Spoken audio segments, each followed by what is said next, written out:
Hello everyone, আসসালামু আলাইকুম। নতুন আরেকটি রেসিপিতে সবাইকে ওয়েলকাম জানাচ্ছি।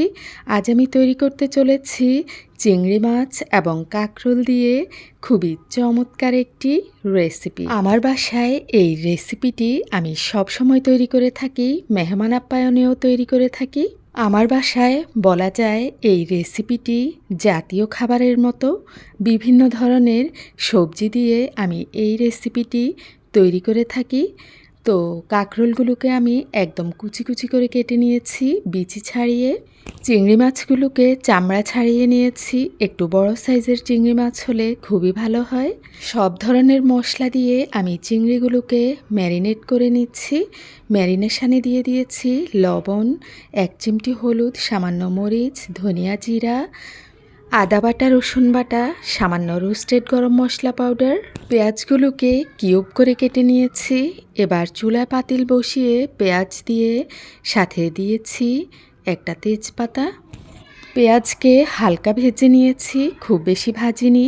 এবার দিয়ে দিচ্ছি ম্যারিনেটেড চিংড়িগুলো। তেল ওঠা পর্যন্ত পেঁয়াজ আর চিংড়ি মাছকে ভেজে নিব, যাতে মশলাগুলো খুব ভালো মতো কষে যায়। এই রেসিপিটি আমরা মূলত অনেক বছর আগে থেকেই তৈরি করি, তাও আবার সিদ্দিকা কবির রেসিপি থেকে ইন্সপায়ার্ড হয়ে। উনি এই রেসিপিটি তৈরি করেছিলেন পটল দিয়ে, অর্থাৎ চিংড়ি পটল। আমিও তৈরি করেছি, আমার পেজেও আছে। তো আমি সব সিজনে বিভিন্ন ধরনের সবজি দিয়ে আমি সব সময় সারা বছর আমার বাসায় এই রেসিপিটি তৈরি করে থাকি। ভালো মতো তেল উঠে যাওয়ার পর কাঁকরোলগুলো দিয়ে দিয়েছি। পানি একদমই দিতে হবে না। নেড়ে চেড়ে এবার ঢাকনা দিয়ে দিয়েছি। চুলার হিট একদম লোতে রেখেছিলাম। তো ঢাকনা উল্টিয়ে এবার আবারও ভালো মতো নেড়ে চেড়ে দিয়ে দিয়েছি টমেটো কুচি এবং কাঁচামরিচ কুচি।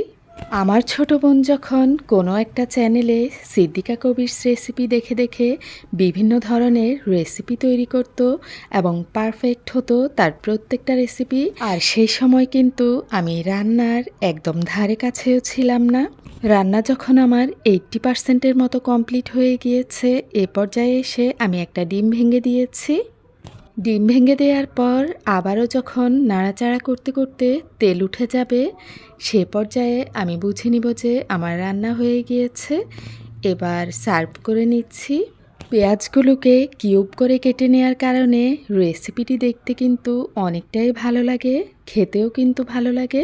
যারা নতুন নতুন রান্না শিখছেন এবং ভিডিওটি দেখছেন, অবশ্যই একবার সেম প্রসেসে রেসিপিটি তৈরি করতে পারেন।